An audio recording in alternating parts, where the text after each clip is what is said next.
masuknya agama Nasrani di Jazirah Arab. Awal kisahnya adalah ada seorang pendeta Nasrani bernama Fenimon.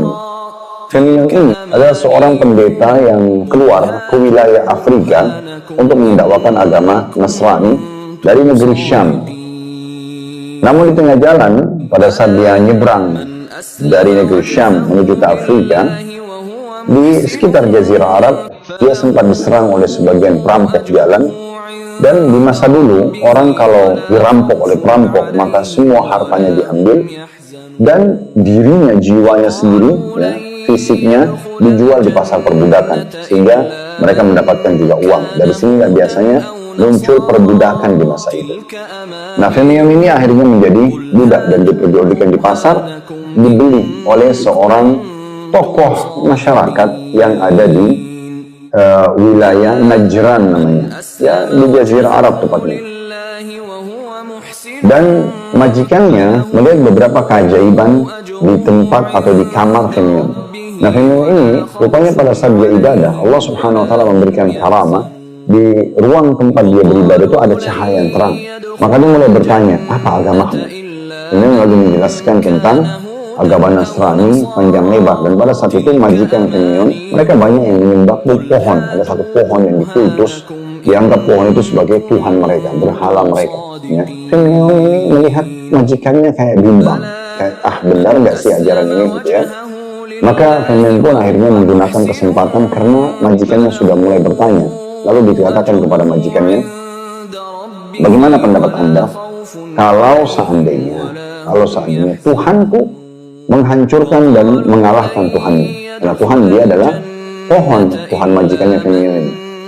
Maka majikannya pun mengatakan, kalau seandainya betul Tuhanmu akan mengalahkan Tuhanku, artinya betul-betul pohon yang aku sembah selama ini bisa hancur, terbakar, ya, terkalahkan, oke, saya akan beriman kepada Tuhan. Karena dia orang yang sangat patuh beribadah kepada Allah. Dan pada saat itu karena Nabi Muhammad SAW belum diutus, tentu ajaran Injil dan ajaran Nabi Isa AS dijadikan patokan.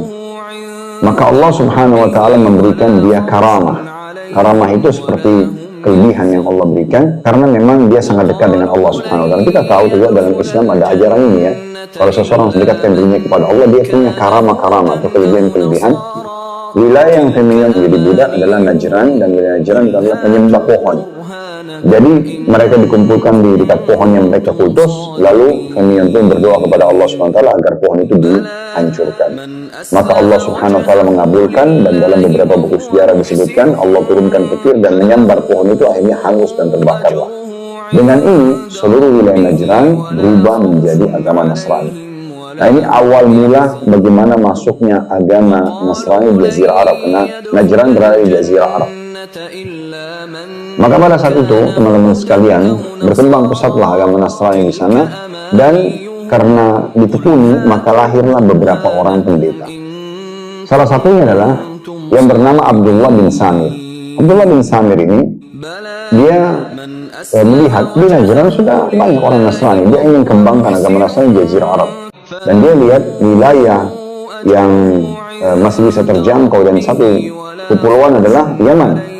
Di sana banyak orang-orang Nasrani, dan ada Raja Zunuwas, tadi yang saya bilang jangan lupa nama ini. Dia sudah meninggalkan agama Yahudi, dan dia banyak berbuat kesyirikan. Terbukti dia mempercayai dukun-dukun dan peramal, dan dia punya satu orang dukun yang sangat ditakuti oleh orang-orang Yaman. Ini yang selalu digunakan oleh Raja Zunuwas di Yaman untuk menundukkan masyarakatnya oleh penyihir ini. Nah, pada saat itu Abdullah bin Samir, kemudian sudah selesai ceritanya. Setelah dia meninggal, ada banyak pendeta-pendeta yang lahir di Najran, termasuk salah satunya Abdullah bin Samir. Abdullah bin Samir mengajak pendeta-pendeta yang lain untuk pergi ke Yaman.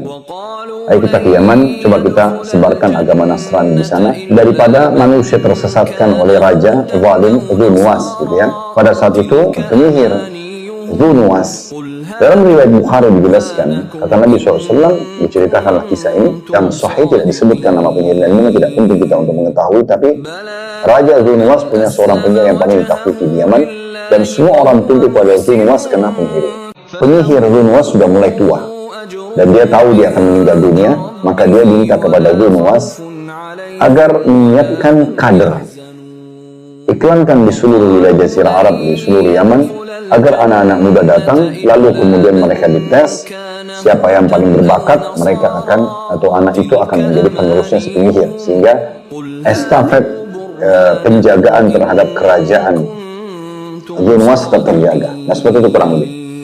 Nah, pada saat itu dibuatlah sayembara, anak-anak muda banyak yang datang, sampai loloslah seorang anak muda. Tapi dalam riwayat hadis yang sahih tidak disebutkan namanya, cuma diistilahkan dengan Gulam.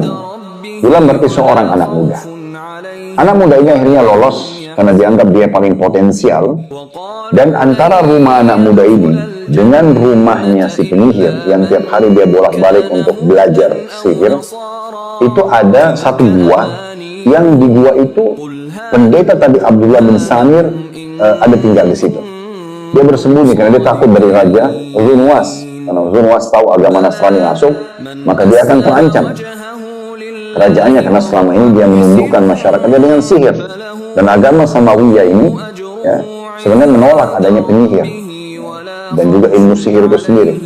Maka Abdullah bin Samir sembunyi di gua itu. Dengan hikmah Allah Subhanahu wa taala, anak muda tadi yang menjadi kadernya si penyihir, antara rumah dia dengan rumah penyihir melewati gua yang ada Abdullah bin Samir. Dia pun sempat mampir di situ, dia kenalan dengan Abdullah bin Samir. Kemudian dia mulai mendengarkan tentang Allah, tentang Nabi Isa, tentang Alaihissalam, kemudian tentang kitab Injil, ajaran-ajaran dan syariat Allah Subhanahu wa taala. Maka dia belajar dari dua sisi. Dia belajar dari Abdullah bin Samir, agama Nasrani, dia juga belajar dari penyihir. Sampai, kata Nabi SAW, kedua ilmunya sudah sampai pada puncaknya. Ilmu sihir dia sudah kuasai semuanya, juga ilmu dari pendeta dia sudah kuasai. Sekarang, anak muda ini berada di dua pilihan yang sulit. Karena ini dua pilihan yang seperti air sama minyak, tidak akan ketemu. Satu mengisahkan Allah, satu menyekutukan Allah dengan jin-jin, iblis dan pengikutnya. Yang satu punya hukum syariat halal haram, ini tidak ada istilah haram bagi mereka, semuanya dihalalkan, gitu kan? Yang ini mengajarkan kebaikan berbuat pada orang, ini memisahkan antara suami istri, ini merusak tatanan kehidupan masyarakat, menghidupkan pertikaian di antara mereka. Jadi tidak akan ketemu. Maka pada saat itu anak muda ini pun bimbang. Satu hari dia lagi lewat di jalan di wilayah itu, dan ditemukan ada seekor hewan besar, ya, tidak disebutkan hewan ini apa sebenarnya, tapi diistilahkan dabah, hewan yang besar, dan hewan ini menutupi jalan orang. Orang-orang tidak ada yang bisa lewat, nggak bisa dipindahkan. Kemudian anak muda ini lalu berkata, hari ini saya akan membuktikan apakah ajaran si pendeta Abdullah bin Samir ini yang benar, atau ajaran penyihir yang benar. Maka dia pun mengambil sebuah batu kecil, kemudian dia mengatakan, ya Allah, kalau ajaran Abdullah si pendeta ini benar, maka bunuhlah hewan ini dengan batu kecil ini. Sambil dia mengucapkan bismillah, lalu dilempar ke arah hewan tersebut, ternyata hewan tersebut mati terbunuh. Maka orang-orang di sekitar situ mengatakan, ini adalah muridnya si penyihir, pasti ini karena sihirnya yang sangat hebat. Maka di saat itu anak muda mengatakan, sungguh ini bukan dari sihir, tapi ini adalah kebenaran ajaran dari Allah Subhanahu wa taala. Lalu mulai semenjak itu, pemuda ini mulai membongkar kebohongan-kebohongan sihir. Memang isinya adalah menipu orang, menipu mata orang, ya, menipu akal orang, membuat orang sakit, membuat orang was-was, itulah isinya sihir, gitu ya. Maka dia mulai membongkar kedok-kedok sihir karena dia tahu semuanya, dia sudah pelajari. Dan dia juga mengajarkan agama Allah. Nah, pada saat itu dia sudah tidak lagi datang ke penyihir. Penyihir ini mengeluh kepada raja, mana anak muda ini tidak ada, tidak pernah muncul lagi, ya. Maka Raja Zunuwas menyuruh untuk mencari, dan ditemukan. Begitu ditemukan, lalu raja menanyakan, ada apa denganmu? Kenapa kamu tidak, ya, melakukan ini dan itu? Lebih siap jadi penyihirku. Dia mengatakan, aku telah belajar ilmu yang lebih baik daripada sihir. Penyihir ini adalah pendusta, dia melakukan begini. Aku sudah pelajari semuanya. Dan yang benar adalah beriman kepada Allah. Nah, itu disebut nama Allah. Zunuwas tahu ini, ya, alur sebenarnya agama Samawiyah, tapi dia tidak mau mengikuti itu. Maka dia tahu berarti sudah ada agama langit Samawiyah Nasrani yang masuk ke wilayah dia.